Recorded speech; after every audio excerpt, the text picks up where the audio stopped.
The very first time that I met Tim was in Prison. Greensboro when I was getting out of prison, and he had... No, I met Tim. He drove over there. This was approaching summer before my senior year in college, and... That's the first time you remember it. I remember you as a teenager at Westwood. Oh, well, I remember... Okay. You know, JT and I were homies, and our youth, you know, we would do things where Westwood would come and Bears Grove would come. Really? Yeah. Well, also, I said, he's got a lot of energy. Technically, I think probably we crossed paths at the... Rock City Jazam. At the Rock City Jazam. Yeah. Yeah. Okay. But so, like, you were like this unaware teenager, but I was like, right. I see that crazy kid. Like all teenagers. Yeah. I'm not offended at all. No. Yeah. Yeah.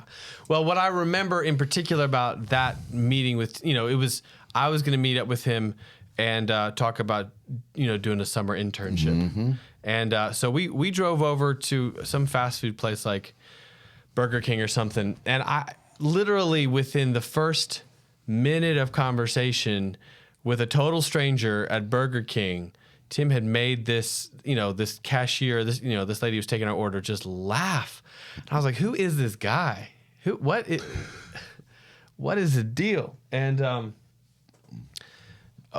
I think what I learned right off the bat, pretty much everybody who knows you knows this is true, that God's given you a real gift when it comes to connecting, you know, just relational connection, right? You're able to make someone feel like a friend quickly. And in those years in particular, when all that we did was the warehouse, the primary thing, you know, it was clear you were able to make people feel known and loved. You were able to take discipline situations where kids had been on the verge of fighting, and within a few minutes, it had turned into a really poignant kind of heart-sharing moment. And so I think our volunteers are faithful here when we open the warehouse. They're faithful to share the lessons and to share the gospel. They're faithful to pray for these students. I'd like for a few minutes to talk about building relationships with kids. Specifically, how can you build relationships? How can you be a good friend and bring the gospel? So I just want to talk about that.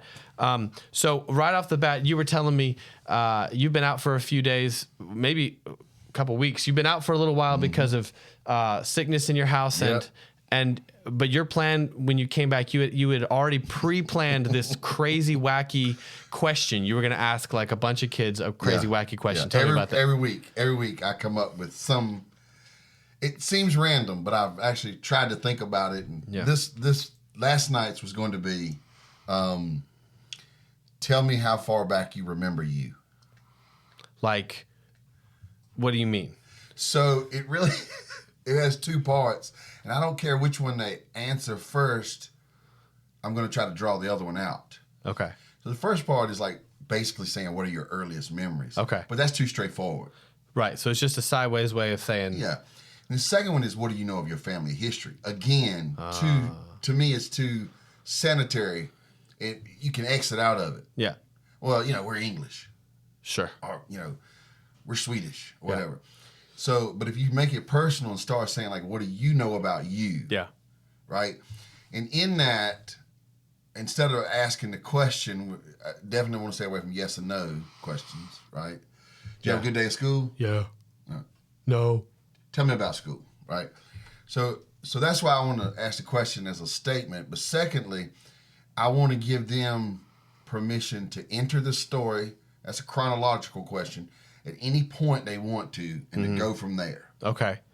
So you get to find out just in the way they answer it what they feel is important. Yep. About themselves. And what's on the surface versus what you have to dig for. Yeah. But the question isn't nearly as important as its function for me, which is just to get us start talking. So what are some other questions you've asked, or like what's, you know? So the one that seemed to get some very interesting, and I mean interesting in a good way, response recently was, it's sort of a long setup. I say, okay, so you lay down at night and your body's relaxed, and you know it's time for bed and you're going to sleep. Where does your brain go? Tell me what thoughts you have. And the overwhelming majority of these young people told me they don't want to go there. To a quiet, like a mentally kind of quiet Absolutely place. not. Music, watching YouTube videos, watching how to play video games. They won't get quiet. Yeah. Yeah. And I even asked some adults, same thing. They want their mind to quit rather than them saying, okay, I'm going to relax and let whether you believe in God, which I do, let God have some time to talk to me before I go to sleep, or the universe, whatever, right? And that one kind of surprised me because that's one of my favorite parts of the day. Yeah, this idea of sort of letting the bombardment kind of ease off, and then like what's actually under the surface. And I think there may be some fear, like what if there's nothing there? Or there may be fear, like I know exactly what thoughts are there and I don't want to think them. I know what feelings are lurking. I don't want to feel them. Yes, that was a fun one. Yeah. It was really, but that's one of the few times I honestly didn't see what was coming. Yeah, and you're just asking. Yeah, I was just, because that one come out of this, that's one of my favorite parts of the day. I'll say to myself, what am I really thinking about? But until I can stop thinking about that we have to do the laundry and we have to get the trash out and do we have lunches for tomorrow, blah, until I give my brain permission to quit with the day. That's right. Sometimes I find out what am I worried about or what am I excited about by where the neutral goes. And so I was asking that sheerly out of fun, and I found out a lot of people don't find that time fun. Right. That's maybe surprising to you. Or I know you were telling me you asked a bunch of people about their own name. Like a lot of people, like, do you like your own name or what? No, what I said was, tell me your name. Tell me your whole name. Some kid's like, what? Like, yeah, and I was writing them down. And so then my follow-up question was, tell me what other name you'd like to have. And I was surprised. Actually, I got to have this conversation with 27 kids. I know because I numbered the list that day. I don't usually do that, but since I was writing them, and it really blew my mind. How many would you think out of 27? Well, my first thought is like, if there's a lot of people telling you their name, and like, what do they think about it? Hopefully they like their name because they're kind of stuck with it. 15 kids either wanted to change it or don't like the way it was spelled. And I get that. It's like, man, why, nobody ever spells it right, or if they see it, they don't say it right. Right. What was interesting about that little exercise for me was in every one of these cases, I was getting the kids to think about their, what their name meant, or asking them. One kid's name was Daniel. Do you know what Daniel means? Do you know what Daniel means? No, I forget. Yeah, it's easy, but it's Hebrew. God is my judge, or God is judge, and he's like, "Whoa, I got a cool name." Yeah. It's like, you got kind of a heavy name, man. Yeah. And so he says, and this is where the exchange really becomes kind of quirky and beautiful. Yeah. What's your name mean? Ah. And so I told him what my name meant. He goes, "Man, you got a cool name too." Yeah. And then I don't remember who it was. I was just joking. I pointed at somebody and go, "Yeah, that name stinks." but and a couple kids like, "I don't have any idea what my name means." Yeah. Do you know? I'm like, "No, I don't know." Yeah, I had to look it up. And so we Googled and.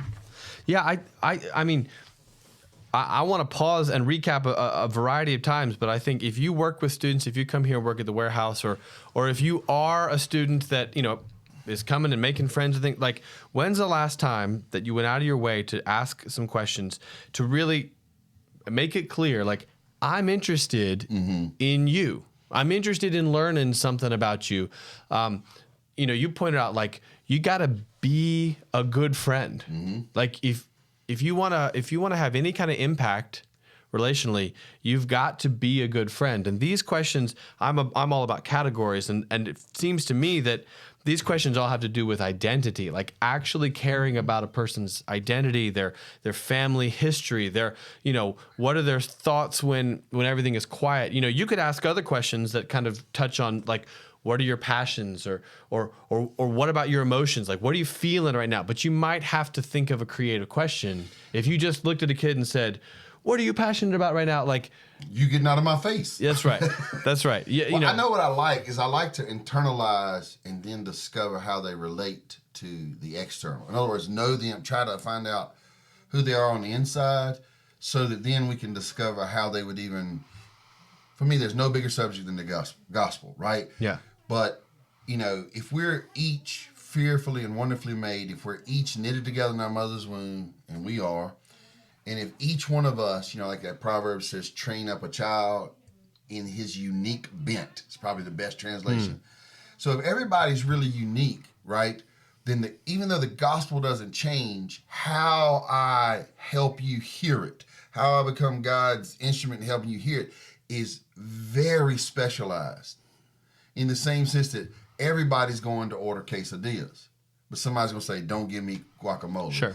Don't put pepper on it. What you're saying is the gospel is inherently personal. Yes. So if we skip the step of discovering what makes a person personal, if we skip that, then when we bring the gospel, when we apply the truth, it's not fully applied in its most natural, most effective sense, because that person was personalized. God made them unique, and we've skipped that. We've just said, you need to get in line and let me treat all of you kind of identically. Yeah, I totally love sidewalk preaching.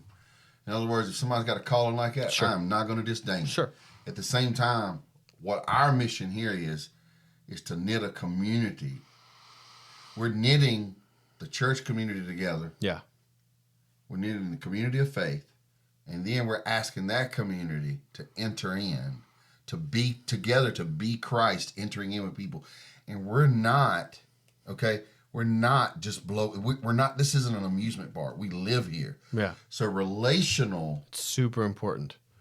Not just to have like good techniques, but to mean it. Yeah. Yeah. And I had a really crazy kind of childhood. And I rarely ever felt welcomed or safe, wanted, most anywhere. And I know that has shaped me personally. Sure. And sometimes it has made me standoffish. But I do just sort of think to myself sometimes, what is this kid going through that I totally could empathize with? And maybe everything is going great for them and they're total opposite of when I was their age, but that kid still needs Jesus. Yeah.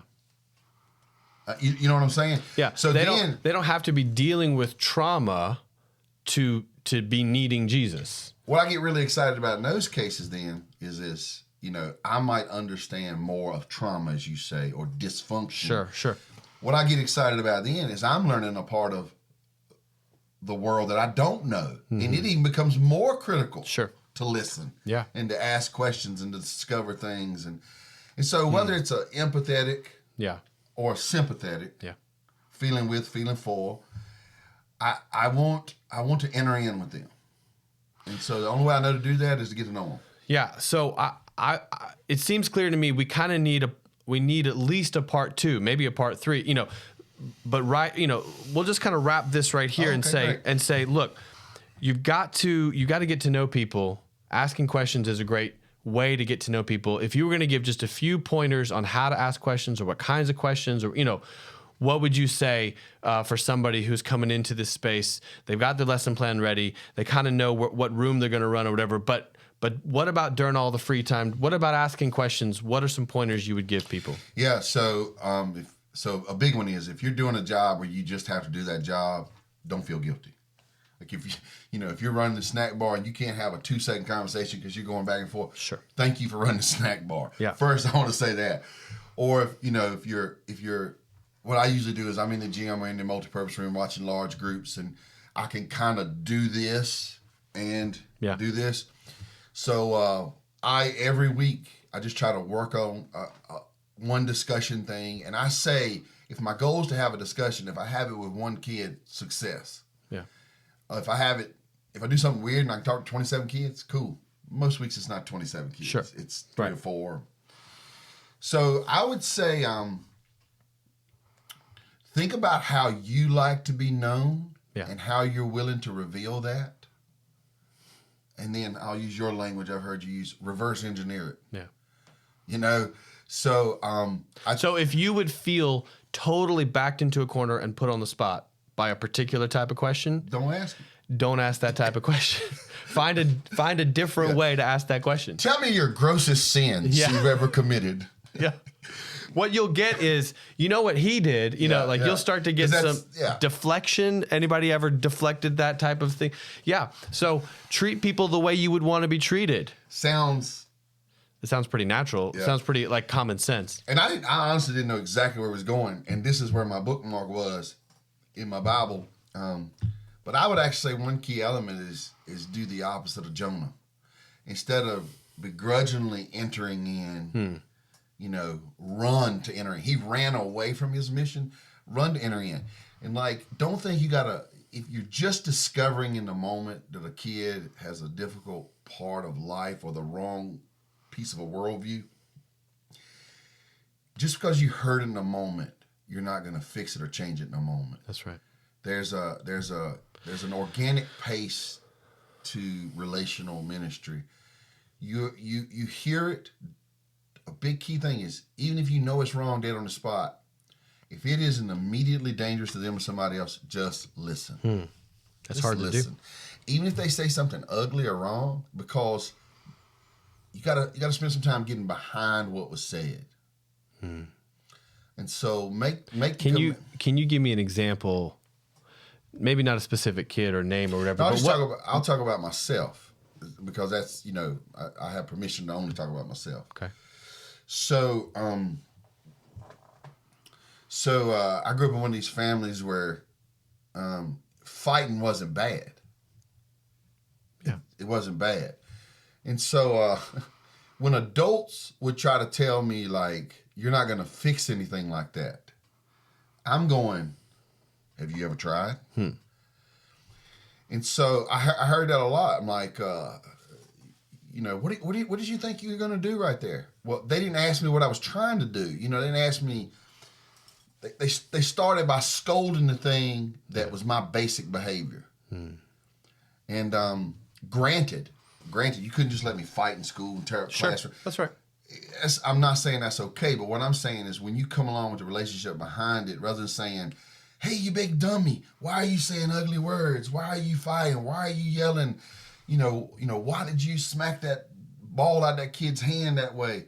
For a lot of kids, it's wrong, but they don't even, it's just the way they function. Or if you're not careful, you can end up writing down a person's identity. You can basically say who you are is broken fundamentally, and that's fighting language. It's true, but it's just not a great. It's not a great starter. Yeah, it's kind of a non-starter for a relationship. It might be fine if your goal is not relationship, and you have to sort of check your own heart and say, what is my goal right here? Is my goal to open the door for a future conversation with this person? And so I just give it as an example, or the adults who chastised me because of my clothes, and they had no idea, that I was doing the best I could. Yeah. Yeah. Well, or we've had real clear moments where a kid comes and shares about themselves and they're clearly in the wrong, but we're not fixing a kid in that moment. That's what I'm saying. You gotta work beyond the moment. You gotta remind yourself of that in the moment, because a lot of times they're revealing things that you want to immediately say, hey, that's not right. Yeah. And you and I know it's not right, but that saying it's not right is not going to suddenly change 13 or 14 or 17 years of their trajectory. Yeah. You got to get in there and find out where that's rooted and how deep it's rooted. Yeah. In other words, you got to say, I'm learning this in the moment, but I'm going to work with it for a while. Yeah. I think that's kind of what I would say, let's make that kind of the starting point for the next discussion is how do you get in and work with something for a while? How do you go from a crazy off the wall question into something a little bit deeper? We'll kind of pause things right here and we'll pick up with that. So you saw my black notebook on my desk because I couldn't remember. And every week I journal about club. Yeah. Because I learn things, and I do not depend on me to remember them. There's an old proverb. It's not a biblical proverb, but it says that the faintest ink is better than the strongest memory, and so I do that. And one of my things every week before I go to sleep on Thursdays is to make sure to jot down some thoughts. Yeah. Because some of them I need to return to, some of them I need to think about, some of them I need to do a little homework on, some of them I need to pray through. Some of them I want to laugh about later. That's right. To be honest. That's right. And sometimes harmless, funny things, I'll even put a post on Facebook. You've seen it because I have these crazy conversations with kids. But if you're saying this is going to be a long-term process, you act like it's going to be a long-term process. You act like it. Put this down and commit to deal with it. Come back to it. Figure out kind ways, effective ways to come back around to that kid and get back to where that was. Yeah. Find creative ways to get back to that, what started as a wacky off the wall question. Begin to game plan with the Lord, with the Holy Spirit at work inside of you. Begin to game plan, how are we going to come back to that? One last quick story. So I'm not going to say his name. It was this one guy, and I was asking one of my crazy questions one week, and he revealed that he loves coming, but he totally struggled with it being a big crowd. I was like, and that, I didn't show, I had a poker face, but inside I'm shocked. Wow, if you hate big crowds, why do you come here? Yeah. And so I journaled that. I just wrote it down in my little notebook. I waited about 2 weeks, and I was thinking about it. I was like, where do you go with this? Yeah. I came back, and he says, this is what he told me. He says, this is really uncomfortable,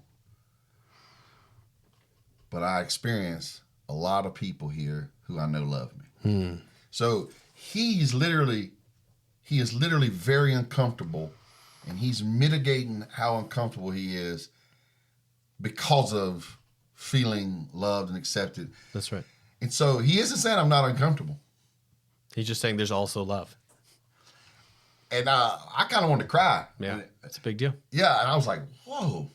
And I don't think I would have come back to that if I hadn't, written down, committed some time to trying to think about how do I come back to this and let them know it's okay to dig a little deeper with me. But yeah. So anyway, that's good. I think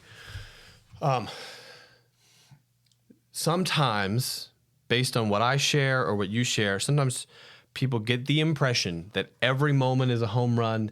Every question that a kid asks, I immediately have a brilliant answer, or it's just not the case. There is a process. It's the opposite. It really is. And so what we're gonna do is over the course of a handful of videos, try to open up and unfold what that process looks like, so that you can experience a greater degree of success and fulfillment as you are dealing with being uncomfortable also, but also saying, I want to grow and have some tools, and I want to love these kids well. So that's what we're going to do when it comes to relational evangelism. Everybody's talking, we talk what matters.